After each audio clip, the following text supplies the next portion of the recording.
ก็ต้องแสดงความไว้อาลัยของผู้ที่จากไปแต่ในการจากไปเนี่ยก็มีสิ่งดียังเหลือคงอยู่ก็คือว่าไม่ได้จากไปเฉพาะแต่ตัวนะแต่ความดีหลากหลายสิ่งที่พี่น้องเราท่านทั้งหลายได้ร่วมกันทำให้ไม่ว่าจะเป็นการให้ทานรักษาศีลและตัวสุดท้ายที่เราท่านทั้งหลายได้ฟังจบไปคือการเจริญภาวนาหรือว่าฟังธรรมถามว่าฟังธรรมได้อะไรก็ต้องมาถามคืนผู้ที่ถามว่าได้อะไรว่าแล้วจะเอาอะไรนะธรรมบางคำเนี่ยเวลาเราฟังแล้วเนี่ยมันเป็นข้อคิดมันเป็นแนวปฏิบัติทำให้เราพ้นทุกข์ที่เราเจอได้อย่างเราก็ไม่ได้ตั้งใจจะฟังหรอกแต่ฟังแล้วมันโดนเหมือนโดนเราอย่างนั่งมากๆหลายคนหลายปัญหานั่งด้วยกันบางคนจนปัญญาบางคนจนความคิดบางคนจนทรัพย์สินเงินทองบางคนจนเพื่อนบางคนจนสังคมไม่เหลียวดูไม่มองดูไม่แลดูไม่ดูแลไม่ห่วงใยไม่ใส่ใจไม่ให้ความรักพอเรามาฟังอย่างนี้ปั๊บได้ฟังเรื่องที่ครูบาอาจารย์ท่านพูดถึงมันมาตรงกับเราเราก็ลองพิจารณาตามแล้วเอาแนวทางนั้นไปใช้อย่างสมมติว่าเราจนเพื่อนสิจัดงานยังกะตามหมู่สิมาซอยกะยากขันบ่ได้จางจักจางบ่จางน่ะญาติพี่น้องเสียจนได้จางคนมาให้ใส่มีมาแล้วอาจารย์มหาสมนี่พูดบ่อยน่าจะไปเจอมาแล้วพวกมามัดหัวผ่าขาวมัดแล้วก็ให้คือเพราะเขาจางไม่คันว่าคือเขาก็บ่จางยิ่งอันนั้นแน่งคักบัดเนี่ยเดี๋ยวนี้พระก็เป็นน้ำเขาไหนว่าเป็นแต่ซุ่มนี่แหละ ซุ่มปัญญาหักไม่แต่ก็เคยพออยู่เด้เทศจบปับมาแป้งแรงแล้วตัวพระเขานิมนต์คุณอาจารย์วิญญาณแน่พระพุทธเจ้ากับพ้นยังมาบ่ได้เนาะวิญญาณพ้นหูย้อนไปใส่แต่ว่าสิมากก็จะยังไงล่ะเกิดมันมาบ่ได้อ่ะแล้วเป็นไผบ่เนี่ยมาล่ำก่อนมากก็มีเอาเด้อพ่อใหญ่แม่ใหญ่เตรียมผ้าเว้นเด้อจะได้เชิญวิญญาณ ฟังเบิ่งแล้วหนูโอ้ยแต่ว่าแก่จังไหนบ้านอาตมาส่วนมากก็ถามว่าได้บ่ว่าได้ขันไปน้ำหลวงพ่อก็อายไปน้ำพระครู่ศรีกายไปน้ำจันทร์สุพิษกายไปน้ำจันทร์สมบัติกายพอพ้นพระวิญญาณจะเทียนไหมขันเป็นหลวงพ่อพระพระครู่ศรีพระกะจิได้คือกันบทว่าในตายถมดินเนื้อสิ้นตอนตายไปแล้วกายมันคือจังกินเก่ากินป่ามาบัดดีแล้วคือปลอมพระนั่นก็ได้ค่อยว่าค่อยหรอก ไม่ว่าผู้อื่นหรอกมันมาเป็นวิญญาณมันเป็นพันนาคุณงามความดีของผู้ตาย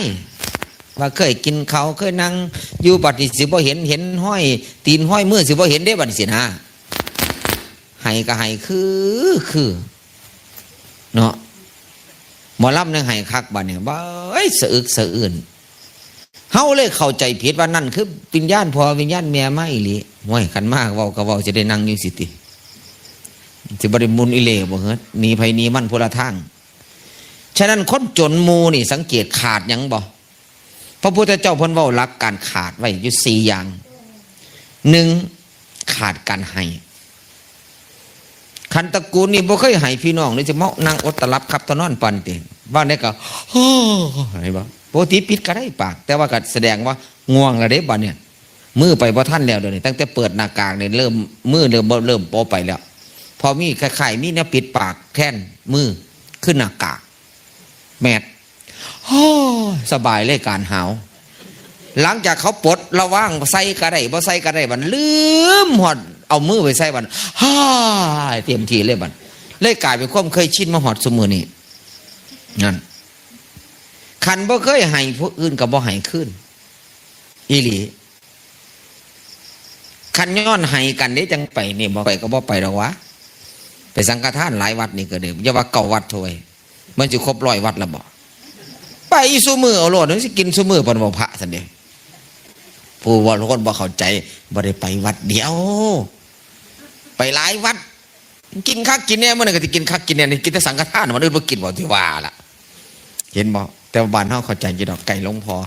เห็นบ่ไปเฮาก็ได้เกาะหอยน้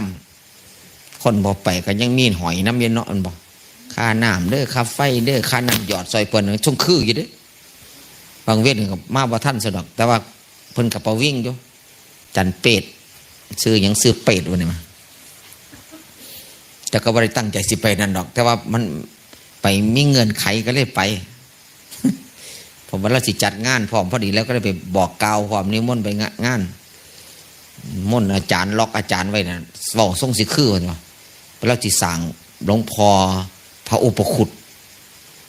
บอกถึงเรื่องฤทธิ์พระอุปคุตแล้วเนี่ยทรงสิคือสันเดชมันว่าก็เลยนั่นมันเลยพาโยมไปคารวะมื้อนี้ทรงอาจารย์ด้วยความปลอดภัยคือบุกไปทางนั้นนอกบ้านนอกมีทางสอดบ่เขาหน่อยโอ้ข้าจีเห็นโอ้ออกกล่องอ๋อครับผม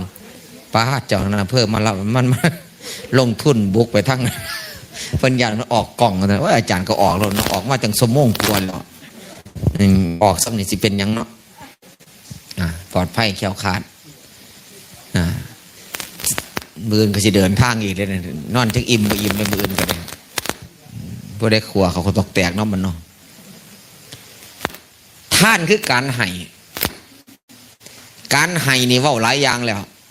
อย่างหลวงพ่อพระครูศรีนี่เพิ่นเป็นไสนี่จนเขาได้เอิ้นว่าเสียมแก้วมังกรแล้วเลยนั่นเห็นบ่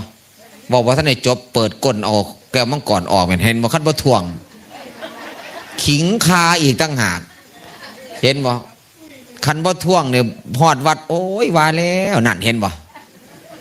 นั่นอันนี้สงฆ์นั่นนี่ว่าสิบ่เอิ้นเสียได้ยังไงเอาไปใส่ก็ไปโปรยปลายนี่คือการให้เด้พี่น้องเดี๋ยวว่าเบิ่งข่อยเป็นผู้เทศมันนี่เลี้ยวเบิ่งแล้วมันเสร็จกูแท้2 หน่วยกูสิหยุมไปยังได้หลายโอ้ยเสียดายกูบ่ได้ผ่าพม่ามาสิตรงห่อไปเลยวาดเอามาหลายเหลียรถคันนิดหน่อยเอามาหลายเถอะเสียงไปยังไงมันนั่งยังไงเวียดยังไงโอ้6-7 ตันซาถ้วยเพิ่นเด้อเพิ่นเอาไปแจกตั้งสกล6-7 ตันบ่ต้องมาอยากได้โยมตันนึงนี่หลายก็ครึ่งตันอยู่เด้6-7 ตันปาดมันจะว่าเบิดอำเภอนั่นปีนั้นเพิ่นขนไปสกลนครน้ำท่วมพนานิคมได้กินย้อนแก้วมังกรอีหลีเด้บ่แม่นได้กินย้อนแก้วมังกรธรรมดาคือพวกใดเนี่ยเอาง่ายๆซะพวกใดหน้าด้านพวกใดเว้าเก่งนี่ของก็สิเข้าบ้านนั้นหลายบ้านนี้นะบ้านนี้ข้านั่นเป็นดักเอาข้างทางอ่ะแม่ไอ้พวกที่ไปก็เลยบ่มีเรือรถก็ไปบ่ได้น้ำท่วมเนาะก็เลยไปเทแต่บ้านนั้นจนเอียแล้วบัดบ้านที่ท่วมไม่หลีบ่เนี่ยที่กำลังท่วมมันบ่ได้บ่เนี่ยมันแมนอยู่บ่มาอาหารเขาคือหลายไปแก่คือเขาส่งมาเลือกเอานะเขาเลือกเอาคือดิอุ้ยอันนี้บ่เอาอันนี้บ่เอาสงสินะบ้านนั้นมากอ่ะอันนี้บ่เอามันเลือกแต่ของเฮาบ่เนี่ยของเฮามันครบเสร็จอ่ะอาจารย์สมบัติก็ไปตอนนั้นอาจารย์พระครูศรีไปอาจารย์ไอ้นั่นก็ไปอาจารย์สุพิษก็ไปโฮมกันก็เลยตัดสินใจเอาจังสี่ซะเฮาบุกลุยข้างหน้าเลยอยากไปเฮ็ดให้เจ้าได้กินอยากไปซอยให้เจ้าที่ผู้เดือดร้อนอีหลีพ่อบุกเข้าไปวันเทิงไห้ทุ่งห้องใส่อยู่พนานิคมสกลนครไล่ไปพุ่นน่ะทางว่านอนนิวาสไล่ไปน่ะไห้คือว่ารถไหนก็ว่าอย่างเดียวอันมื้อนั้นก็ถ่วงหายไปแล้วจนละแล่นไหนนี่ว่าขี่ก็คนบ่เคยเนาะอาหารเบิดบ้านเนี่ยเทใส่บ้านนั่นเบิดเหลือดอกคนละเป็นพันบ้านให้เจ้ามาหุ่มกันอยู่ศาลาเว้ามวนนั่งเป็นระเบียบ แล้วบ่ได้ห้องบ่ได้เฮี้ยวอย่างกันได้นั่งอยู่ศาลาเป็นระเบียบเรียบร้อยเพราะว่าน้ำมันท่วมศาลาไม่มีหกสิไปทิ้งขี้แห้งเขาบ่ได้อะนะได้บักแก้วมังกรจากของอาจารย์พระครู่ศรีไปที่หลังที่แรกเสียประเทศโรงพยาบาลว่านั่นแล้วได้โทรหากันอาจารย์ครับบ่ต้องนั่นจอดเงาเข้ามาขันได้เลยครับเอาไปได้บ่ได้ครับ6 ล้อขนไปได้แก้วมังกรซอยชีวิตพลถุงโอ้ยเจ้าอ่อนซ่อนแก้วมังกรที่ซื้ออาหารอันอื่นบ่มีมันเบิดแล้วเนี่ยเทกระจาดเบิดแล้วเนื้อหมูเนื้อม้าเนื้อยังก็บ่เหลือแล้วเนาะเขาเก็บตลาดเบิดแล้วนะหาทุ่มให้เจ้ายังถ่าอยู่ไหมนั่งกองกันอยู่วัดอยู่เอาไปมานี่แล้วก็เลยคิดหอนการให้เนี่ยมันธรรมดาเนี่ยจากนั้นมาเนี่ย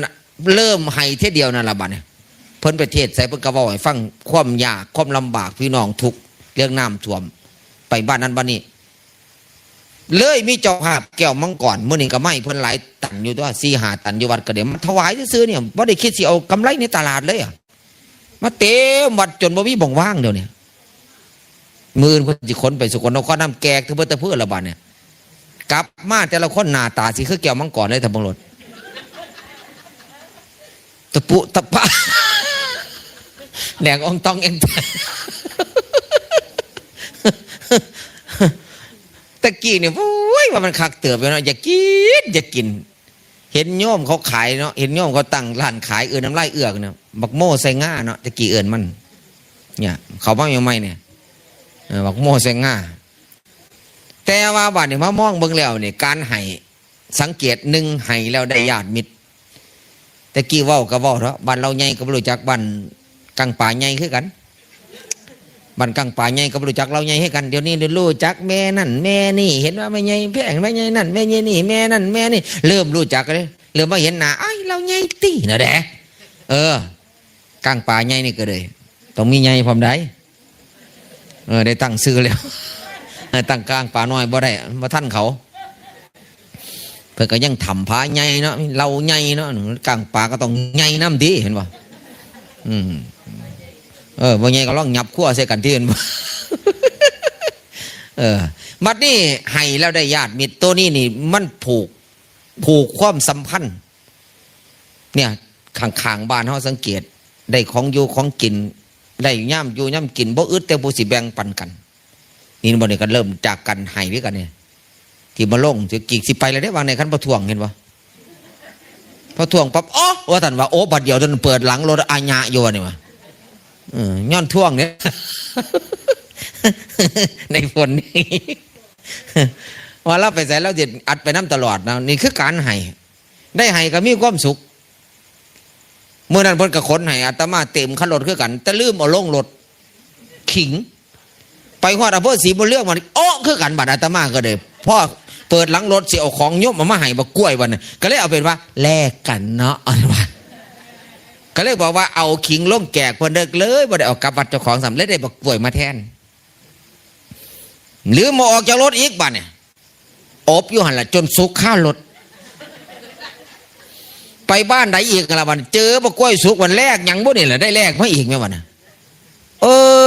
มันก็ได้เป็นบุญเป็นบารมีการให้ท่านมันก็แปลกประหลาดได้บางครั้งก็ไม่ได้ตั้งใจให้บักอันหนึ่งมีเมียงามมือหนึ่งพระราชาออกยังราชดำเนินชาวบ้านก็คือไปเสด็จปกติ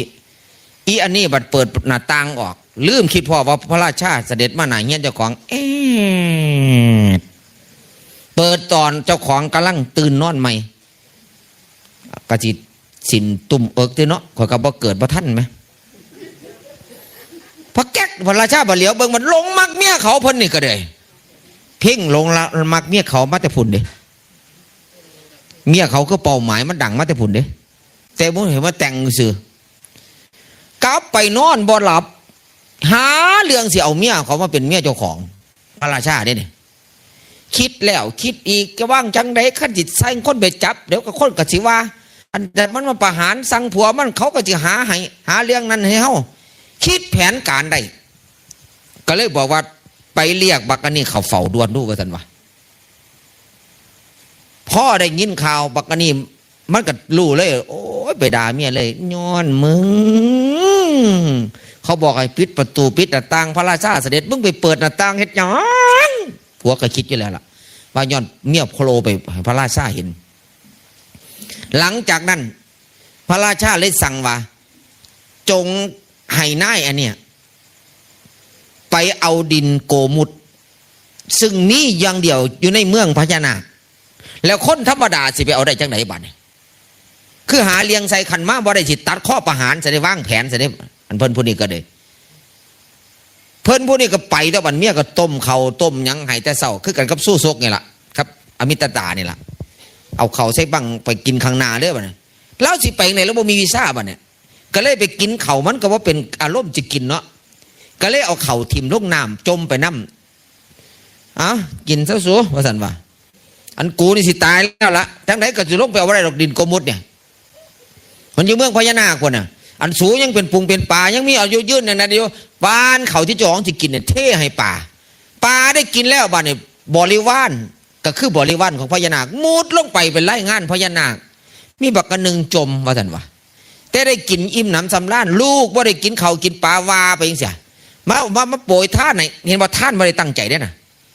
ป่าโมนี่ไปไล่งานพญานาคว่ามันสิยากหยังซ้ำดินเนี่ยอยู่ในเมืองเขาออกให้มันเท่าละ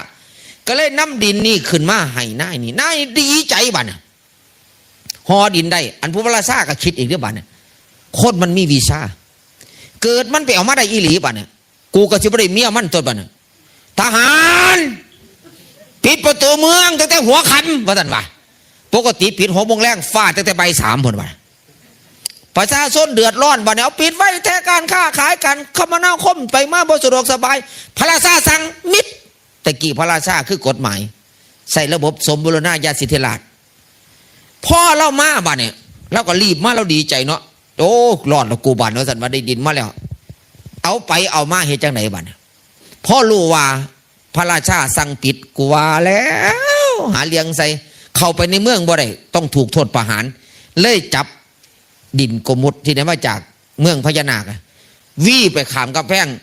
คอยเอามาเด้ออย่าว่าคอยว่าเอามาบ่ได้เด้อวี่ไปเลยหอยเลยหนีไว้บ้านสุบจะว่าเราสิไปหนีเสียงจังสิรอดเนาะ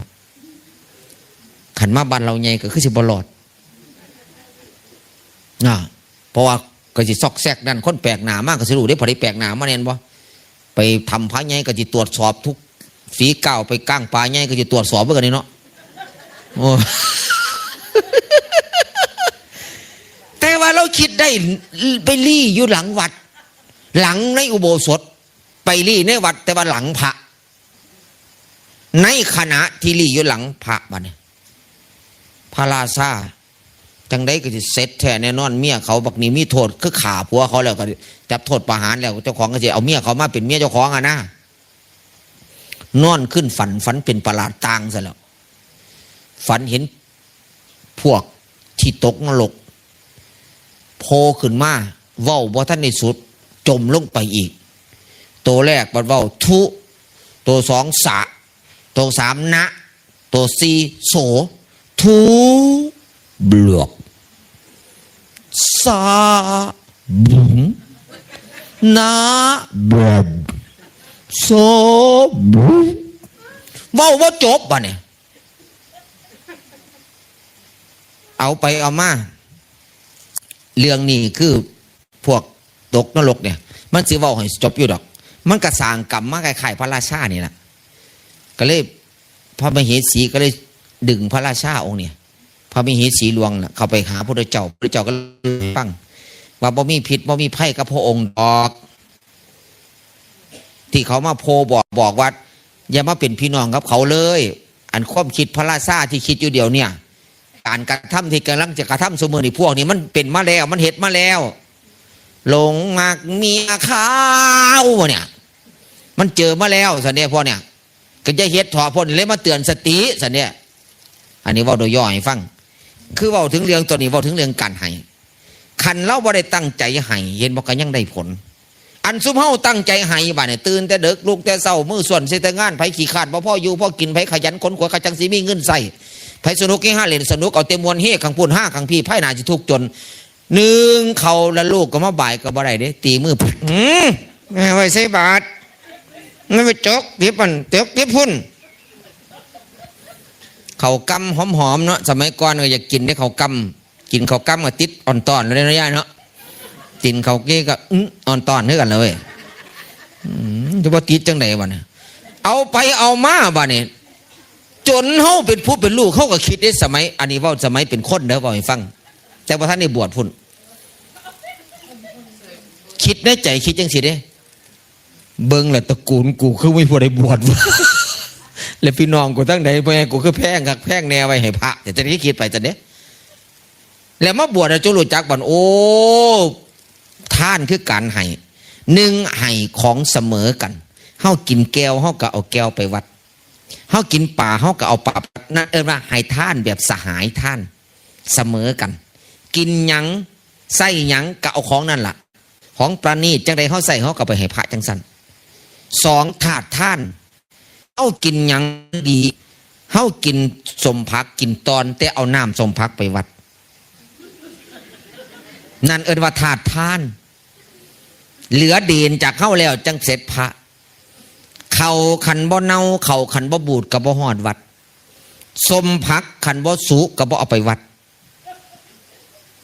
ขันแม้นเว้ากับเว้าแกงพระขี้เหล็กขันบ่เข้มกับบ่หอดวัดไหนเพิ่นบ่พากันคิดว่าพระสิบ่เข้มบ่เห็นบ่แม่แพงสิบ่คิดว่าพระสิบ่เข้มบ่พระก็เข้มพอมาเริ่มเข้มแต่ชุ่มเจ้าบ่กินแล้วอันนี้คือกันอันนี้เปรียบเสมือนคือการให้ท่านคือการให้แล้วได้ญาติมิตรให้อันที่สองให้แล้วปิดช่องว่างย้อนเฮาให้เด้นี่พี่น้องเขาจังดูแลเบิ่งแย่งกันเห็นบ่วางใดนั่นก็ย้อนเบิ่งแย่งกันเห็นบ่มากกับปากกามาเอิญแห้งในยันวงทั้งนี้แตกคือกันพอยายวีตกเตียงหัวแตกหลังจากป้อนเขาแมวแล้วหงายท้องปังงังพอยายวีใกล้ๆห้องนี่แหละหงายท้องปังงังแล้วลงแต่ว่าแตกเกลือวินเห็นเลือดเจ้าของโนเลียดพื้นเสยไปโรงพยาบาลแล้วเดี๋ยวนี้จะกลับมาหรือวังแต่มาเอิญก็บ่ได้เอิญแห้งนี่แหละผู้มาเอิญก็เลยคอยเอากันไปเห็นบ่ย่านวงข้างนี้แตกคือกันมันเถอะตกเตียงนั่นคือการให้ห่วงแห้งแง่งกันเด้อันผู้ได้ยินข่าวก็ใจเต้นตุบๆตับๆบุเวนั้นค่อยๆย่องไปทั้งนี้ก็ย่านห่วงทั้งนี้คือการยันวงแตกค่อยๆไปเป็นอย่างไรพ่อกับปากกาห้องแห้งบ่หลายดอกแต่หัวแตกทุกขลาบย่อนแมวมันนั่งเปินเนาะเตียงก็นั่งก็เลยอันนี้หมายถึงว่าปิดช่องว่างอย่างคือขานให้แล้วได้ญาติมิตรปิดช่องว่างปิดช่องว่างลงสู่ที่ต่ำก็เลยเบิ่งแง่งกันซอยกันเบิ่งตาเป็นหูเป็นตาแท่นกันได้นั่นแหละเขาเอิ้นว่าจากอานิสงส์ของการให้ก็ลองบ่อ่อนซ้อนดูตัวครอบครัวไผมันโอ้ยบ่ได้ว่ามานั่งอดตะลักกับตอนนั้นปานนี้ตกกระตกไปที่เตียงเรื่องของเจ้าเนาะฟื้นก็ฟื้นบ่ฟื้นก็บ่ฟื้นล่ะนั่นเห็นบ่นั่นคือปิดช่องว่างมื้อนี้เฮามาปิดช่องว่างเฮาคือกันมาฟังเทศฟังธรรมมาซอยโจรผู้สูญเสียก็เสียใจหรอกแต่ว่ามันก็ยังมีความดีใจว่าพี่น้องบ่ทิ่มบ่ปาเมียงอบอุ่นเนี่ยคือปิดช่องว่างในที่โศกหรือเศร้าซ้ำกันก็พวกไปปิดช่องว่างตอนเขากำลังโศกกำลังเศร้าเห็นบ่ล่ำหนาไฟย่ายการล่ำหนาไฟบ่แม่นซอยให้ขึ้นสวรรค์เด้และบ่แม่นล่ำหนาไฟพร้อมล่ำหนาโล่งพอไฟพอท่านได้เผาขันล่องรับหนาไฟคิดว่าสิมีพายุเผาไอ้ความแต่มันจะบอกแต่ขามาขังล้างลูกขึ้นมาซะน้อนี่คือรับหนาไฟแท้คอยก็คิดสั่งพวกรับอยู่ที่แหลกก็เลยคอยจำได้เลยเอราวัณห้องนี่ใกล้ๆนี่แหละหลวงพ่อบอกหมาเทศเด้อหลวงพ่อกลับไปงานนั่นคอยเทศอยู่ประมาณเกือบ2 ชั่วโมงถ่าเจ้านายสิมาประท่านไงพวกล่ำมาพ่อ10 นาทีย่ายตริงตริงตริงตริงตริงตริงตริงตริงตริงตริงตริงตริงอันมูล่ำมีแต่ลูกน้องอยู่โรงเรียนเอราวัณวิทย์นี่ข้อยก็เลยถามว่าทั้งเกศนางที่มาล่ำนั่นเขาให้จักบาทที่มาตากแดดอาบแดดผ้าแป้งแต่บ่าย2บ่เขาได้ผู้ละ1,500 ข่อยก็เลยมาเบิ่งซ่องก็เทศ2 ชั่วโมงครึ่ง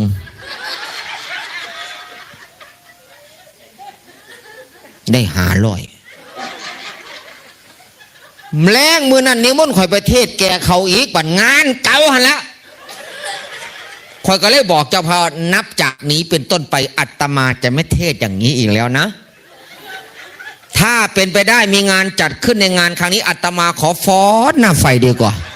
10 นาทีได้1,500ไม่ย่าย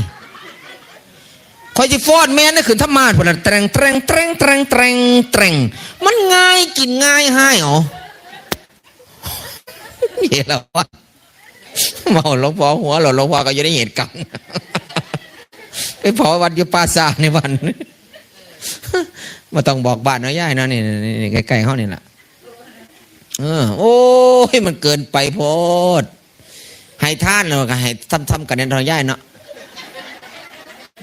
แต่ก็บอกว่าเขาท่าแป้งบ่ให้ค่าแป้งบ่ก็คิดอยู่เด้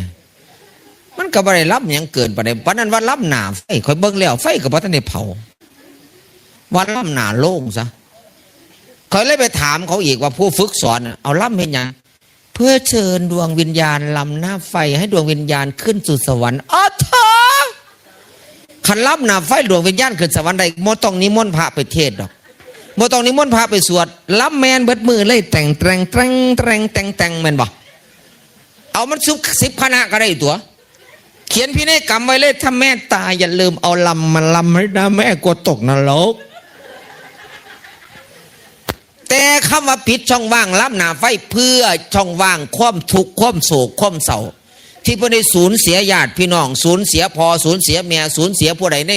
สมาชิกในบ้านของเขาเสียชีวิตลงเสียใจหลายเลยมาล่ำแก้ขัดมาล่ำให้เจ้าได้ซื่นบานตกใจนะคะหายตกใจเสียใจก็ให้ได้ดีใจขึ้นมาจักหน่อยนึงนั่นแค่นั้นมันได้ล่ำเพื่อขึ้นสวรรค์ไหนโอ้ยมันก็กันล่ำขึ้นสวรรค์ได้ก็จะบอกพระหลวงพ่อล่ำเนอะโอ้หลวงพ่อก็จะบอกพระขอล่ำอยู่บ่ฮะมาหางานนี่อยากงานโยมพิเศษไปอยากให้เราขึ้นสวรรค์ปะพระล่ำสิว่าคึบกันคักปัญญังเดียมันโมเมนต์เข้ามาเลยเข้าใจผิดว่าล่ำนาไฟจุดผู้จุดยังขึ้นทรงโดยวิญญาณผู้สอยขึ้นสู่สวรรค์โอ้ยมันคนละอย่างแล้วผิดแล้วผิดหลักคำสอนนั่นคือจากการให้ท่านอันเดียวเด้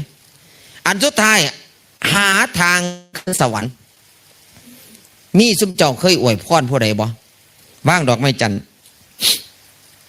ลงนรกเด้ออย่าได้พูดได้เกิดชาติไหนก็ให้ตกนรกเด้อไปซะไปตกนรกมีบ่ใหญ่มีแต่ว่าไปสู่สุคติเด้เนาะแม่นว่าแต่ว่ากันระวังเด้อไปอวยพรครูบ่าวสาวก็จะไปหลงคำอวยพรคนตายล่ะขอให้เจ้าบ่าวเจ้าสองลูกหลานที่แต่งงานกันแล้วไปสู่สุคติเทินเนี่ยไปเบิ่งดีๆล่ะงานแต่งเลยเป็นงานศพงานศพไปเป็นงานแต่งอยากตื่มเข้าไปอีกนั่นคือการให้นี่คือผู้ขาดมูเนี่ยอันแรกคือการให้ท่านบ่เสียก็ร้องให้แม่ผู้จำศีลด้วยปีนี้อาจจะไม่ได้จำศีลเพราะว่าช่วงโควิดบางวัดเพิ่นก็บ่ให้จำบางวัดเพิ่นก็แล้วแต่สิจำแต่วัดข่อยกลางป่าใหญ่คือสิจำอยู่ว่าติดหนี้หลายให้จำยังจำได้จำแม่นบ่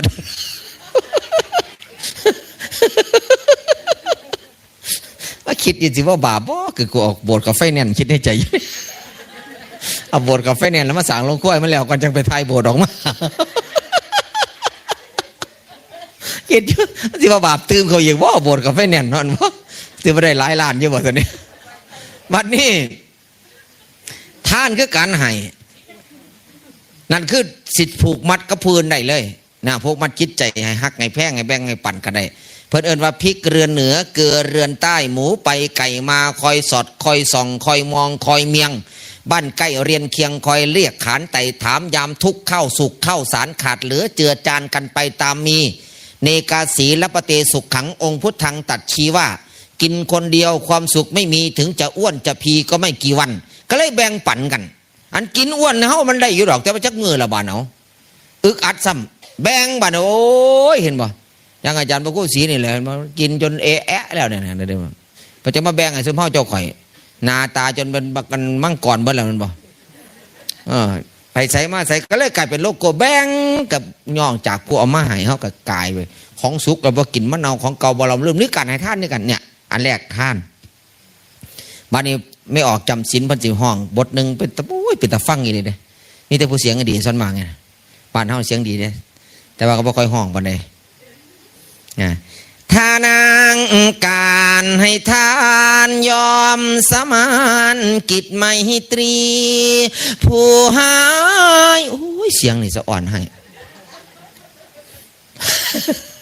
เพิ่นพรรณนาขังการให้ไปให้แบบใดจังสิได้ผลให้แบบใดจะเกิดผลประโยชน์ให้แบบใดคนอีสานมาเขียนเป็นปัญญาคำก้อมๆน้อยๆให้แล้วได้ญาติมิตรให้ละพิษซ่องว่างให้หาทางขึ้นสวรรค์ท่านต่างถิ่นเผาผีต่างเอาทานท่านสัตว์นี่บุญเสด็จสัตว์นี่แถมถอนสัตว์สิมาท่านพลอให้หนีท่านกะลี่อปีน้ำกลท่านโอ้ยท่านได้นั่นเป็นนี่เพิ่นเอาไอ้เบิดแม้แต่ท่านอยู่ใกล้โตเพิ่นก็เว้าได้แต่เพิ่นเว้าเป็นปริศนาธรรมคล้ายๆกันคนคิดบ่ได้นี่สิคิดว่าแต่เรื่องบ่ดีท่านก้นได้เป็นเศรษฐีท่านโยนี่ได้เป็นพระพุทธเจ้าจริงๆนะพวกเราคนว้ายท่านก้นเอาก้นไปฮ้อนตีแล้วก็ไปเล่เข้าใจผิดก็เล่นย่ำเต้นก็เล่นเต้นคักอยู่วัดเด้อนางเด้อเด้อนางเด้อแอวลันปัดลันปัดลันปัดก็เล่นลันน้ำเขาซะบัดเนี่ยลูกบ่ขึ้นบัดมันลันน่ะเอากระจกก็เต้นแห้งได้ยายเอาท่านก้นเนาะจะได้เป็นเศรษฐีคำว่าก้นนี่บ่แม่นก้นคนเขาก้นห่วยหวดเขาไม่มันอยู่ตารางเด้เนาะเขาเกาไว้กลางเทิงสิทึดเขาไม่บัดลี่ขึ้นกลางเทิงเนี่ยจกเขาจกก้นใส่บาทนั่นแหละจกก้นเขาน่ะมันเขาไม่น่ะได้บุญหลายเป็นเศรษฐีคือสามีท่านเนี่ยสูงขึ้นน่ะท่านโยนี่เป็นพระเจ้าเห็นพระเวสสันดรพระท่านนั่งมัดซี่ท่านกันหาชาลีเห็นบ่นะท่านเพศผู้หญิงแต่เพิ่นว่าให้เกิดปัญญาให้ซื้อเฮาก็เลยคซ้ำกันครับบ้านไก่คังย่อมคังบ่อแดงบ้านไก่ท้าว่ามีน้ำกินเป็นสั่งปั้นบ่อดินบ่มีหม้อใส่เลี้ยงไก่ไว้บ่มีตัวขันอยากขึ้นสวรรค์ในแก่สินในวัดนั่นละบ่แม่นว่าเฮาสิไปมีใครเห็นบ่นะมันคนละอันข้าสันผู้ชายกับตกนรกบ่ตนบ่มีสินใส่อ่ะแม่นบ่ซั่นน่ะแต่พระก็คล้ายๆกันนี่แหละคือสินโยมเด้อก็เด้อคำพี่ที่เพิ่นเฮ็ดเป็นผูกเป็นมัดไว้แล้วเนี่ยย่านแม่งไปกัดย่านหนูไปเจาะเพิ่นเลยใส่ผ่าสินที่มันเหลือจากตำสินแล้วมันสินเก่าเด้ของไม้นี่แหละเอาไปพับเอาไว้คำพี่อยู่ข้างในก็พับไว้ก็ไปเสียงไว้ในตู้หมดแม่งก็บ่ได้เจาะแม่งสาบก็บ่ได้กัดย่ามเพิ่นสิอ่านย่ำหอดบุญพระเวทสังกาดมัดซี่กันนั่นกันนี่มาไล่หมื่นมาไล่แสนคำพยงพญาพระไตรปิฎกเพิ่นเลยไปแกะสินนั่นน่ะสินหอน่ะที่ใส่ผ่าสินมะฮอน่ะออกซะเด้บรกมาอ่านกับพี่ให้พี่น้องได้รู้จักอันนามอันว่าความนักนอนในตั้มอันประเสริฐเป็นรัตนาอันเลิศล้ำหาสังเพียงกับบ่มีบัดนี้ข้าจักสำแดงเรื่องอาววิหารมงคลตั้งแต่เก่าเป็นตำนานของพระเจ้าเดิมตั้งแต่ปฐมก็เลยมาอ่านให้สมองเจ้าข่อยนั่นละอยากขึ้นสวรรค์ในแก่สินในวัดเพราะงั้นไปหรือบ่เป็นคนละอันอันนั้นคนละมันต่อบัดนี้นี่คือลักษณะของการให้อันที่หนึ่งอันที่สองบัดเนี่ยขันบ่มีหมู่สังคมบ่ได้หลังจากให้ท่านแล้วปิยวาจาเว้าดีเว้ามวลพวกเว้าบ่ดีเพิ่นบ่ให้โอเปิดเตอดอกโทรหาไผ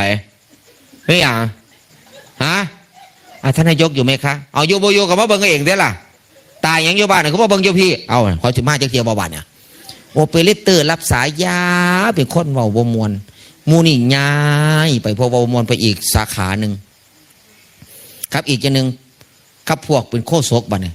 คันบ่ตามใจผู้มาท่านเนี่ยเอาแม่ต้องย่องนี่ผู้มาท่านบ่ย่องเขาบ่คืน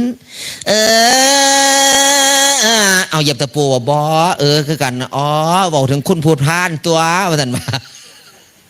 แม่นั่นพ่อนี่มาบริจาคครั้งนี้เป็นจำนวน10 บาทบ่ได้ขาดดีๆบ่ได้ขีดตานี้เนี่ยเอา10 บาทไหลพระนา10 บาทขึ้นสวรรค์สันนั่นสันนี่ฮอดนิพพานเงืดขักหลายอันผู้ท่านแหละก็บ่หนีไปใส่ได้นะโอ้ยเป็นดังปากนะแม่5 บาทท่านก็ได้ฮอดแต่แฟนผู้หูได้สู้ผู้งามมีรถป้ายแดง โอ้ยยังมาแรงเป็นเศรษฐีเงิดคักหลายนอนหลับก็ได้เงินตื่นนอนหมื่นก็ได้เงินแสนแบนเนื้อไปก็ได้ค่ายมันนี่โฉดมันก็เกินไปโพดได้คักได้แน่โพดนั่นคือเขาเว้าซื่อๆไหนอันเว้าให้ตกใจก็มีแต่พี่น้องก็ยังดีใจเสยเงือดอยู่ดอกให้เล่าเข่าสูงทอล่ำตาลซุ่มเจ้าสิปีนเอาเข่าลงมายากซุ่มเจ้ายังยิ้มเสยเป็นนางบุญในแม่หาเลี้ยงตกต้นตาลตาย15ถึง20 เมตรในต้นตาลแต่ละต้นเนี่ยสูงอ่ะบักโคศกวิธีก่อนมันก็บ่ได้เว้าจักหน่อยให้ต้นเขาเราสูงทอให้เล่าก็สูงทอลำตาลตีมันก็บ่ได้ว่าเด้ล่ะมันว่าเอาต้นตาลมาตรฐานพุ่นเฮาก็ยังยิ้มโอ้ยเป็นนางบุญเนี่ยมือดีขึ้นดีสิไปเอาเขาลงมาขายหรือว่าเขาลงมาเอาเขาลงมาสีโอ้ยบ่ใหญ่นะเล่นเราจับกันได้นะตกเล่าเขาตายตื้มอีกล่ะโอ้ยนั่นเขาก็เอาผู้ดีๆไปเว้าจำได้บ่ยายถามอีพอนั่งอยู่นี่ก็ได้สิบ่เคยไปอยู่บ่มองมืดไฟสลัวเท่างงออกเขาเอิ้นพี่อยู่บ้านเขาเอิ้นบักปอบไปนั่นเขาเอิ้นพี่ยืดขนขิ้งลูกทุบซ้ายทุบขวาอันนี้บอกอยู่ข่อยบ่เคยเข้าไปได้ย่าเขาบอกให้ฟังทุบซ้ายทุบขวาแล้วก็ปลาอ้ำนั่นเนี่ยบ่ได้กินเองย้ายบ่อึดแต่ผู้ที่เอาเนี้ยมาป้อนมือเฮาจับได้แต่เขาบ่ให้มือเฮาวางอยากจับหยังเซิ้นจับถ้ามือเขาได้อ้ามป่าป่านั่นลบตรงเลยอันนี้ข่อยก็ได้ยินเขาเห็นมาเด้อยายเขาว่าได้ไปมาได้อาหารอยู่บ้านก็แซ่บอยู่นะอยู่หันจักแซ่บบ่แซ่บไฟก็บ่เห็นหงบางครั้งเขาก็จำสิแก้วสิป้อนใส่ปากปลาก็ค่าแต่เหลียวเบิ่งนั้นเขาก็ใส่ตั้มตาปลาซะมันมืดเนาะเขาก็เลยเอาแก้วจำตาปลาบัดนี้ปลาก็บ่แซ่บจ้าคำโอ้ขอโทษป่าไม่ได้ตั้งใจไม่เป็นไรป่าทนได้หนีตาข้างนึงยังทนได้เสืออยู่โอ้ยป่าท่านเนี่ยนั่นคือมันเกิดขึ้นจากคานกล่าวเรียกว่าปิยวาจาบัดนี้คือเอาเรื่องของตำเด้สูงขึ้นมาบัดเนี่ยอันสมเฮากล่าวคำที่เกี่ยวกับพระพุทธเจ้าบัดยิ่งใหญ่อลังการแต่ละขึ้นก่อนนอนนี่บ่แม่นธรรมดาเด้อิมินาสการเรนะตังพุทธังอภิปูชยามิข้าพเจ้าขอสักการะบูชาซึ่งเครื่องสักการะที่มีอยู่นี้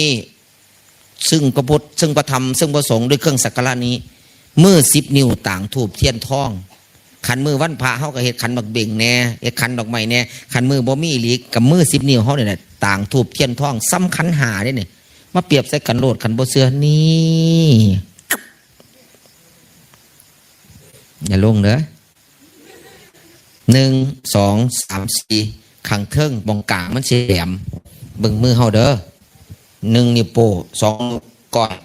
3 นิ้ว4 นิ้วนางเห็นบ่นิ้วกลางสูงกว่าหมู่บ่ต่างกันจากขันบักเบงดิเนี่ยอันนี้เปรียบเทียบเป็นขันหาอันนี้ก็ขันหาคือกันเนี่ยมือ10 นิ้วต่างทูบเทียนทองเนี่ยขันบ่มีอีหลีให้ไปแต่มือให้ไปนบไปกราบพระบ่ต้องไปเปลืองดอกไม้ทั้งวัดก็ได้ส่วนมากไปเปลียงจานไปเปลียงดอกไม้ทั้งวัดทั้งนั้นเลยกราบปับบ่ทันได้ว่าหยังพระถามมาหยังน่ะตอบแล้วก็แล้วมือเฮานบพนมมือแล้วน้องพ่อมีจานเนี่ยบ่ก็น้อยหาจานไหนอยู่ครัวยากอีกสิย่างกลับมาน้องพ่อมีเทียนหน่อยบ่ยากไปโตะหมู่บูชาหาเทียนหน่อยมันอีก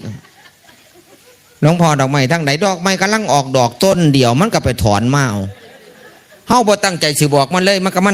นับต่อหน้าพระเนี่ยน่ะบานเอาตุ้มถิ่มบามเอาตุ้มถิ่มบานเอาตุ้มถิ่มครบหาคู่แล้วมันก็ค้านไป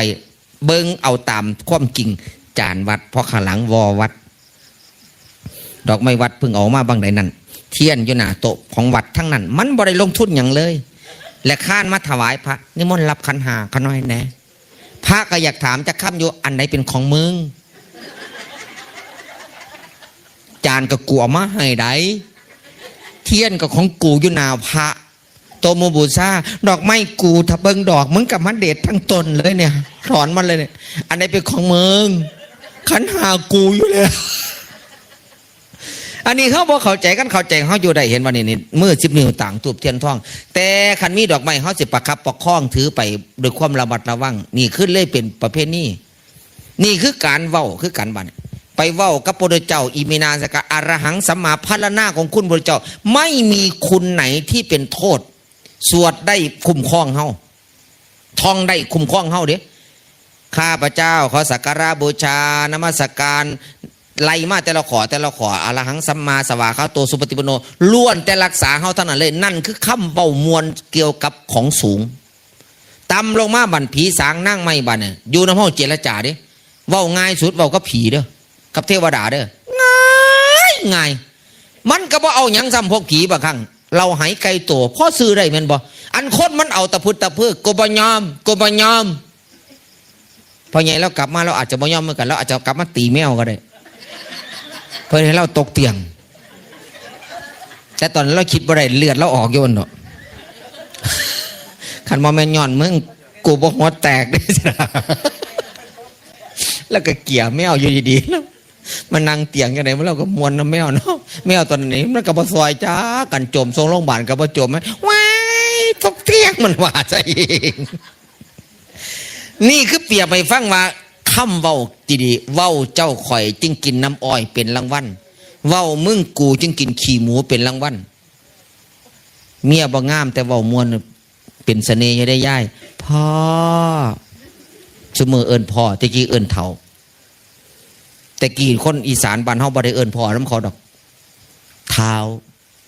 เจ้าไปไสเจ้าสิอยู่ไสเจ้าจะไปไสไปดนบ่ข่อยสิมาบ่ดนเจ้าข่อยซุมื้อนี่ไปน้ำคนไทยเบิดพ่อแต่ไทยดังเดิมแท้ๆเขาบ่ได้เอิ้นพ่อซื่อๆนี่พ่อมึงมีแม่มึงคนสมัยใหม่เลยเข้าใจคำว่ามึงเป็นคำหยาบเป็นคำบ่สุภาพเลยตัดคำว่ามึงทิ่มเลยเหลือคำว่าพ่อผู้เมียเอิญผัวเอิญเมียแม่แต่ว่าคำว่ามึงก็จะมาอยู่ได้ย่ำผิดกันบ่มาเต็มมึงเด้มาหอดโขดมึงแมวพ่อแม่เขาไปเกิดจังไรศาสตร์แล้วก็ยังโขดมึงเป็นอะไรมาเบิดนี่คือคำเบาที่บ่มวนแต่คำเบามวนบ้านเนี่ยโอ้ยกลับมาเนี่ยพ่อเอาล่องบ่เสือแล้วมึงเด้อด่ากันสมมุติว่าเกิดประโยชน์หัวกับเมามาสุ่มให้กันนะบ้านมันจะประตูให้นะมันเข้าบ้านบ่ได้เดี๋ยวบ่ได้เปิดประตูบ่ได้คนแก่ไปมักเมานอนตายเป็นหมูหมายนอกบ้านนั่นแหละผัวเมียยืนคำขาดระยะจังซานผัวเมียมือขึ้นเดี๋ยวซ้ำผัวเมียตลอดชีวิตระยะจังซานคนใดหนาวใดคือการเมื่อใดก็ได้นอนอยู่ในรถสุดท้ายลองเปลี่ยนใหม่บ้านน่ะบ่ด่าเว้ยเมียก็เปลี่ยนใหม่ลองเบิ่งพ่อมาอีกไหมบอกก็เท่แท้โอ้ยไปตาหักเนาะยางกับบ่ตรงไหมโอ้ยเสี่ยขังนั่นกระมวลขังนี่กระมวลมาอาบน้ำเสร็จหนาเสร็จนี่ให้กินน้ำก็น้ำเสร็จเอากลางมุ้งให้นอนหุ้มให้ผู้บ่หลับเป็นผัวเดี๋ยวนอนคิดเบิดคืนมันสิเห็ดยังกูเนาะมาเลยเนาะตัวเทียมมันคือด่าขักด่าแน่มันคือมาดีแล้วนอนวันละพุ่มยันนอนหลับกลนกอกแล้วสบายแล้วนั่นคำเบาก็บ่แม่นธรรมดาเด้เมื่อยปานใดคำเบาของพ่อของแม่เฮ็ดให้ลูกกลับมาไม่เมื่อยห้อนปานใดก็เย็นได้เดือดร้อนปานใดแม่สิฆ่าตัวเองตายกินยากุนยาพิษคันใดคันยิ่งคำพ่อคำแม่ลูบหัวให้คันยิ่งคำพ่อแม่นี่มีความสุขเด้เบาสมัยเป็นคนให้ฟังไปเบิ่งหนังว่าบ่สิสายสอดแกงหนังกลางแปลงอาตมาดูว่ามักหนังธรรมดามักหนังแบบยิ่งกันหนังจีนมักนางกีนมาเต้นได้เป็นเด็กน้อยแล้วมักบัดเลยบอกเขาว่าอันเรื่องหนึ่งเรื่องสองหนังรักบ่เบิงเด้อเฮาสินอนคันฮอดหนังจีนเนี่ยปลูกเขาได้เฮ้ยว่าซั่นว่าไปบางมองมูกับปลูกยี่ย่ายบางเถื่อบางครั้งมันบ่ปลูกแม่เป้งปังเอาฮะตามมันนึกว่าปลูกกลัวลูกขึ้นมาเขาเก็บจ่อหนังกลับกับมีย่ายมูเขาหนีป่าแม่แต่อันนี้มันว่าสิสายสอดแกงมันบ่สอดแกงมันผิดกันกับเจ้าภาพจังได๋บุดับเครื่องได้นี่มืดไปเบิดเลยบัดได้ฮื้อศาสตร์กลับบ้านไปบ้านมันไม่ใหญ่เพื่อก็นึกว่าสิสอดแกงเนาะบันเฮียนคอยอยู่กลางป่าซ่าบ่น่ะเพื่อนกลางมูด ตะกี้นี่อยู่โซนติดกับวัดบ่ได้เฮียนซุมื้ออยู่กลางหมู่บ่เชื่อก็ไปเบิ่งเด้อวันที่20 21นี่ไปสกลนครว่าสิแม่นแท้บ่แท้ตะกี้อีพอพาย้ายย้ายมาจากบ้านทุ่งแก่มาเป็นอยู่บ้านทุ่งม่อนบ้านทุ่งม่อนนี่เขาว่าขี่บ่กลเป็นหยังคือบ่ได้กลดินก็ดีน้ำก็ดีเอามือขวดลงไปก็เป็นหลุมคืออินเดียนี่มั้ยเลยบ่ได้กลแม่ยายปวดแห้งๆก็ครุบพูดถมปรุดพูดเลยว่าบ้านทุ่งม่อนขี่บ่กลเสร็จไปเบิ่งทุ่งม่อนล่ะทุ่งเจ้าไปพอได้ไปสิเห็นนะครับอาจารย์สุพิษเนี่ยคณะเนี่ยพ่อไปแล้วบ้านอยู่ไก่มูบัดบ่ไปส่งอาตมาไหมอันนี้สมัยเป็นคนพุ่นเด้มันเข้าบ้านไปบ้านมันอยู่ผู้เดียวผ่านปราสาทผ่านนั้นไปก็ย่านรถแล่นแล้วเสียบอกก่อนสิขึ้นบันไดมีทั้งเบิดอยู่ประมาณเกือบ10 ขันบ้านก็สูงแน่หน่อยนึงห้องคำว่าแม่คำเดียวแม่ปักกระโดดขึ้นเทียเดียวไม่เอาเขาที่นอนบุบเลยแม่ก็จะเดินขึ้นมาได้รูปหัวนอนบ่รับดีปัญญังเลยยังคิดหอดสมมุติกูโดดได้จังใดขันเดียวซะนี่ขันบ่มีแม่เนี่ยไปว่าเป็นเลยน่ะเห็นบ่ก็ยังห้องขึ้นบนแห้งว่าแม่เนี่ยค่ำนี่บ่แม่นธรรมดาเด้ซื่อเอิ้นได้ผู้แม่นี่ลูกเอิ้นแม่นสิเอิ้นบ่เพาะก็ตามบ่มีคุณน้ำหน้าก็ตามแม่เห็นบ่คนอีสานนึงบ่มีคุณเด้บ่มีคุณคนอีสานนี่อีแม่อีพ่อกับพ่อใจแม่กับพ่อใจกับลูกได้เอิ้นอีแม่นบ่ยายอีนี่คือหยังวะเนี่ยอีคือการเล่นกิจกรรมไม่ตีขี้ไม่ลูกยิงตีไปแล้วทีมใดแพ้ตีไปไกลๆเลยอีมาใส่หลุมอีละหามใจขาดเด้ขันใจสิขาดให้สั้นไม่มูสิรู้จักอีสั่นจังเสียมูก็จะมาส่วนแล้วอีต่อขันอีใจขาดไปอีใหม่ใจสิขาดคิดหอดมูมึงคือนั่นจับแม่มึงเถอะนออีเนี่ยบัดนี้ใจสิขาดย้อนอีเนี่ยก็เลยคิดหอดพ่อหอดแม่เห็นบอกก็เลยว่าเอาคำว่าอีมาใส่คำว่าอีพ่ออีแม่แต่ละประเทศก็บ่ธรรมดาเด้เอิ้นแม่เอิ้นพ่อฝรั่งเอิ้นพ่อ father เอิ้นแม่ mother พุนะอินเดียเอิ้นแม่มาตาคือกันกับเฮาเป็นภาษาบาลีมารดานะมาตาเอิ้นพ่อปิตุคนไทยเอิ้นพ่อคุณพ่อคุณแม่อีสานอีพ่ออีแม่ของญี่ปุ่นอุกสมะแต่ถือบ่หรอคนจีนเอิ้นแม่วางได้ก็ไม่มีเห็นบ่ซุมื้อนี้คนสิเริ่มกินแต่ขนมจีนเฮาบ่แม่นเป็นคนจีนเอิ้นสอนลูกให้เอิ้นคือคนจีนมามีเรียกมามีสิลูกพุ่นมามีสำเขาเสยอ่ะมามีมาเนี่ยคือคนจีนเขาเอิ้นพ่อเอิ้นแม่เขาอันซุมื้อนี่เฮาก็อยากเป็นคนจีนกินข้าวปุ้นเที่ยเดียวจะเป็นคนจีนปานนั้นนี่เฮาบ่เข้าใจในระบบของเฮาเด้บางครั้ง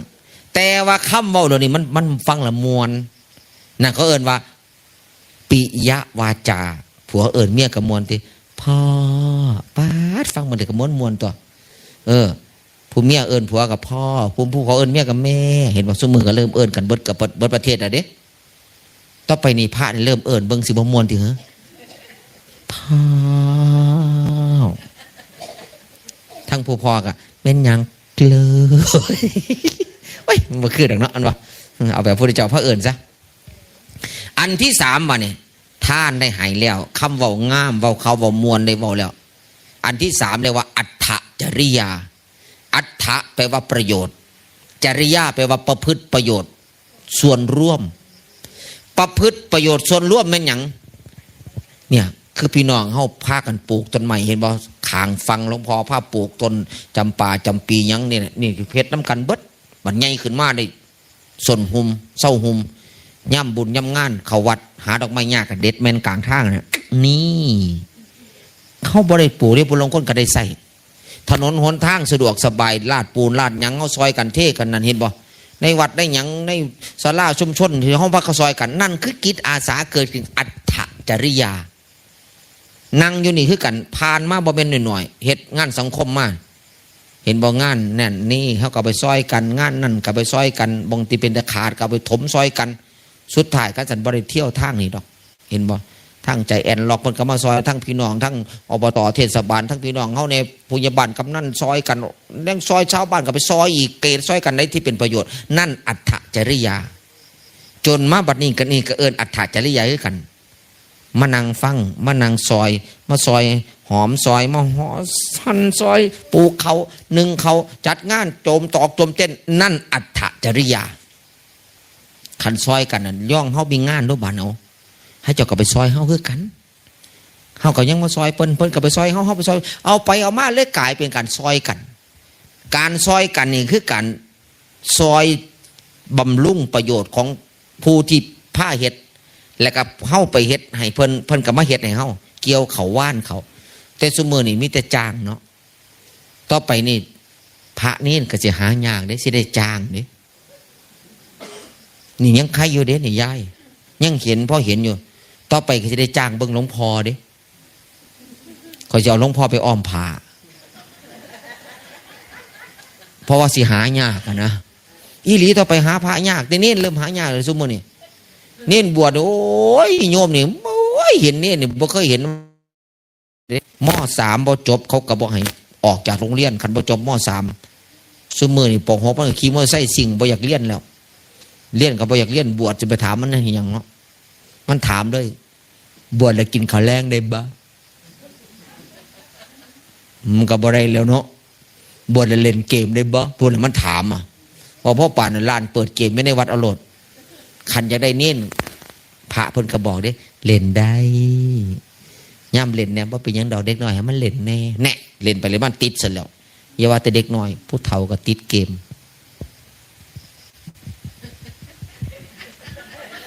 อันบ่เป็นกับเป็นยังวะ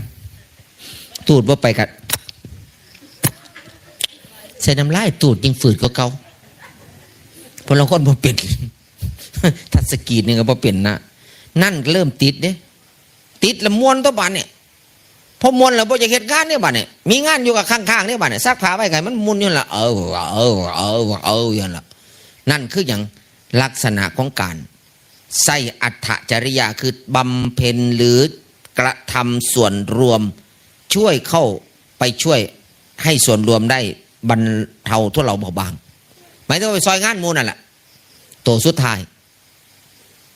สมานัตตาวางตนเสมอต้นเสมอปลายตอนหน้าเป็นยังไงรับหลังก็เป็นยังสั่นโมเมนต์ตอนหน้าย่องเนี่ยว่าอีเมียไฟละยิ้มหวานให้ใจดีให้รับหลังเมียบนี่เกิดเขาหูท่านที่หลังนี่ยากบ่ซื่อสัตย์บ่จริงใจจริงจังมีแต่จริงโจเห็นบ่จริงโจย่ายเอาลูกใส่ใต้ท้องโดดเครื่องยังไปเห็นบ่จริงโจคือกันล่ะตอนหน้าจังใดรับหลังจังสั่นคันว่าผู้นี่เป็นนิสัยจังใดเขาศึกษาแล้วก็อ๋อเพิ่นก็เป็นจังซี่คันผู้นี้นิสัยเป็นจังซี่ผู้นี้เป็นนิสัยเป็นจังซี่พอเขาฮู้แล้วเขาก็ไปผิดกันหยังซ้ำสิไปงานบุญมื้ออื่นนี่สิล่ะเบิ่งดีๆนิสัยไผเป็นจังไดจัดไปตามนั้นพวกมักเว้าพื้นคนไปขึ้นขั้นเดียวกันขึ้นปั๊บก็แตกโคบเว้าพื้นอ้อมไปอ้อมมาอ้อมวัดอ้อมว่าอยู่นั่นแหละนะวนไปวนมาลงรถจบง่ายเนาะพุ่นน่ะฮอดไว้แท้พุ่นแล้วนั่นคือบอกมักเว้าพื้นพวกมักนอนไปขั้นเดียวกันบัดนี้ขึ้นปั๊บ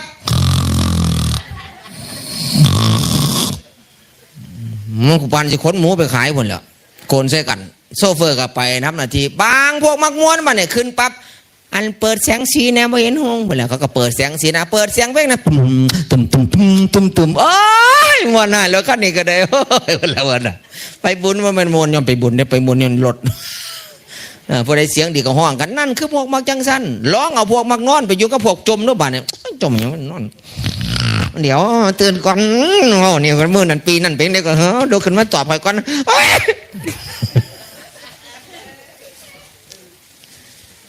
อีกพวกนึงบัดเนี่ยพวกมักตุนก็ต้องไปน้ำกันบัดเนี่ยยายขึ้นไปรถนี่หลายแล้วคนเขามาใส่รถจักมันยังเนี่ยขอให้เขาแกกเถอะปลาแดกปลาลาปลานัวปลาจอมกูเอาขึ้นมาเบิดไตตีนเจ้าของเต็มอัญญะไหลไปหาตีนพื้นบัดเนี่ย รถมาคือกันคืนขั้นผิดป่ะเนี่ยของกูหายมันของเขาบ่ได้เสียงเนาะรถคันหนึ่งคืนย้ายมันเป็นรถของเจ้าค่อยว่าอยู่ตกใจวันแห้งที่คนมามันหายไปได้อย่างไรนั่นคือจัดตลิดให้ถูกกับคนต่อหน้าจังได้รับหลังนั่นคัดไปแล้วก็บ่มีผิดมีไพ่กันเห็นบ่พวกมากเว้าก็ปล่อยเจ้าเว้าไปก็อยู่น้ำกันได้พวกมากนอนก็ให้นอนคันเดียวกันกับกลับมากันนอนคือเก่าอีหลีไอ้พวกกันมักมวนกับมวนหอดเฮียนกักส่งเพลงสุดท้ายกับพุ่นแล้วลาทีแล้วเขาให้โชคดีแล้วเถิดนะท่านจ๋าพุ่นแล้วส่งกันนอนลงรถมันเป็นธรรมดาเนี่ยคันจัดจังสี่แฮปปี้คันจัดจริตคนตรงกันเอิ้นว่าสมานตตานั่นคือการให้คันเฮาจนหมู่ใส่สังฆาวัตถุสีที่ว่ามานี่จนหยังบัดนี้ยายคันเฮาจนปัญญาบัดเนี่ยคิดบ่ออกบอกบ่ได้ใส่บ่เป็นพระพุทธเจ้าเพิ่นให้คำนึงถึงหยังจนปัญญาแท้ๆเนี่ยอุเบกขานี่มันโยงกันกับโลกของเฮานี่มันมีอยู่2 3 4 5 6 7 8มีอยู่8อันที่มันเกิดขึ้นมาพร้อมโลกเลยเพิ่นใส่คำว่าโลกกะธรรม8แต่เพิ่นเอิ้นมันเป็นคูมี4คูสุขเพิ่นให้คูครับทุกข์สรรเสริญเพิ่นให้คูกับนินทาลาภเพิ่นให้คูกับเสื่อมลาภยศเพิ่นให้คูกับเสื่อมยศเห็นวันโลกธรรม8จนครูบาอาจารย์ผู้ให้ธรรมะเพิ่นว่าสร้างบ้านอย่าลืมเด้อบ้านไหนสร้างขึ้นมาใหม่ก็ตามหรือบำรุงบ้านเก่าก็ตามอย่าได้ขาดเสาหาหลังคา8จำไว้ได้บ่ยายหา8เสาหานี่คือบ้านนั้นให้มีศีลหา8ก็คือโลกธรรม8หลังคาที่มุ่งคันสุกอยู่ดีๆเผลอๆก็ทุกจังไหนก่อนซื้อเลขสุกหรือทุกหวายมันหลุดเนาะถือแท้นั่นฟอร์มใส่ขังสุดท้ายจะพอถือมันไปเนาะกันไว้ทุกดอกบัดมือออกแล้วนอนตะเวนการนอนตะเวนมีอยู่2พวกหนึ่งพวกถือเลขหลายคิดบ่ออกก็เสียเงินไปใส่เสียลี่ใส่ก็ยันเขาเห็นขันว่ามีเขาจะมายืม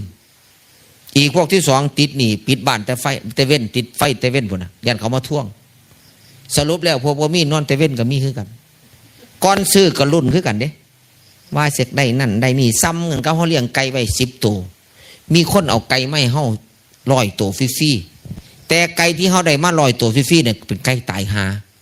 เอามาเลี้ยงใส่กับ10 ตัวของเฮาตายหาน้ำกันได้110 ตัวคิดเบิ่งดีๆเด้อบางอย่าง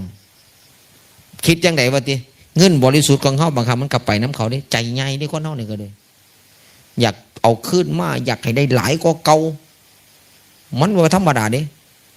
มีผู้หนึ่งเว้าใหญ่ผู้หนึ่งมาเป็นข่อยเว้าเด้แต่ข่อยมาเว้าต่อให้เจ้าซื้อข่อยได้ฟังมาเล่านี่ก็คิดดีเนาะคันซื้อเลขแล้วอัตราเสี่ยงบ่ถือจักเสียให้เศร้าเล่นเลขซะเศร้าซะเลยไปเล่นไฮโลแทนเอ้าคือให้เล่นไฮโลแทนเอ้าไฮโลมันมีอยู่3 ตาบ่ต่ำก็สูงบ่สูงก็11เลขมันมีตั้ง99ประตูบ่ย้าย00 11 12 23 4 99พวกนี้สิถือมันบ่ไฮโลเนี่ยต่ำมันก็ยังบางครั้งมันก็ออกเลยสูง11ไฮโลอันนี้บ่แม่นแนะนำเด้ให้เจ้าว่ามาว่าน้ำให้เจ้าซื่อๆคันไม่เล่นไฮโลแล้วบ่รวยให้เศร้าซะไปเล่นโบกซะพอโบกมี2 ตาขี่กับครูเท่านั้น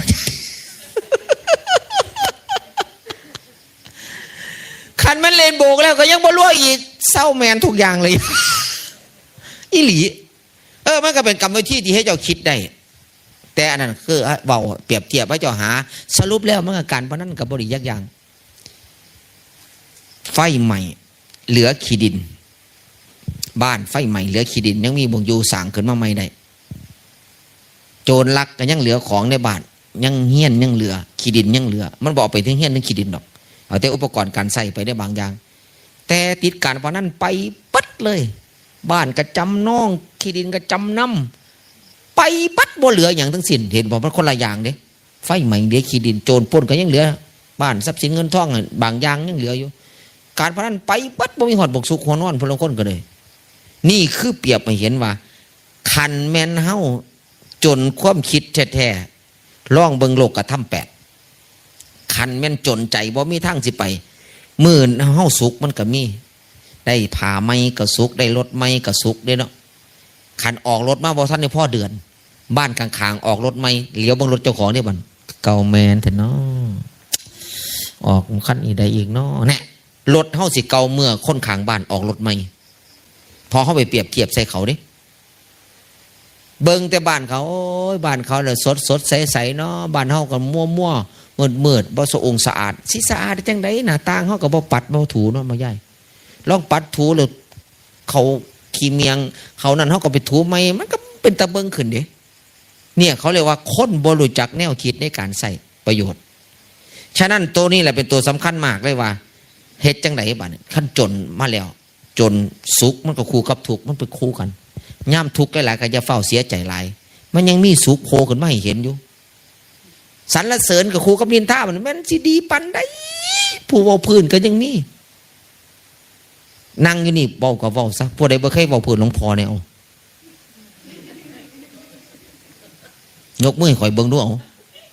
ดีปานนี้ผู้ใดบ่เคยเว้าพื้นหลวงพ่อเนี่ยเอานั่นข่อยแล้วผู้นึงแต่ข่อยเว้าในทางที่ดีเด้หาลังเถื่อการเว้าพื้นมันก็มาคู่กันบ่เนี่ยถามว่าหลวงพ่ออ่อนซ่อนบ่เซ้ยบ่รับรู้เลยแหละหลวงพ่อบอกก็บอกไปที่เร็วๆมึงเร็วน่ะมันเป็นธรรมดาเด้สรรเสริญผู้ย่องหลวงพ่อมีว่ามีสมองนี่ก็ย่องแม่นบ่โอ้ยภาษาพระแปลงดีให้หลวงพ่อก็เป็นนั่นเป็นอย่างนั้นวันนี้ก็เป็นคำพระลูกพระหลานเฮ็ดบุญนั่นบุญนี่นะพระได้หลายก็มาโคมกันอยู่นี่เบิดกันเลยว่าบ้านเราใหญ่เฮ็ดงานมีแต่ผู้อยากไปต่อไปนี่คู่แข่งบ้านเราใหญ่ก็มีแล้วเด้บ้านกลางป่าใหญ่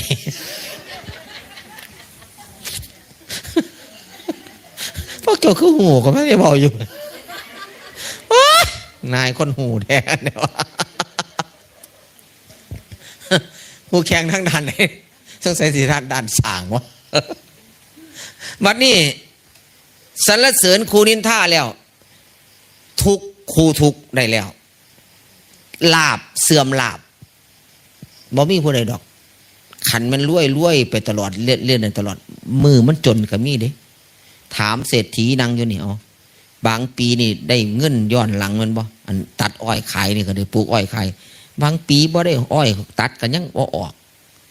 บ่ได้ซ้ำบางครั้งขาดสิได้เนี่ยกันมีแนวมาขาบหนีมันมาคู่กันนี่เนี่ยลาบเสื่อมลาบอยู่ดิบางครั้งมันย่างไปมันก็ได้นี่แม่บางครั้งบ่ได้ย่างไปมันก็บ่ได้จังซี่ย่างไปก็ได้ก็บ่ได้เอาสู้เถื่อไปบางครั้งมันก็ได้ไปบางครั้งมันก็บ่ได้อีก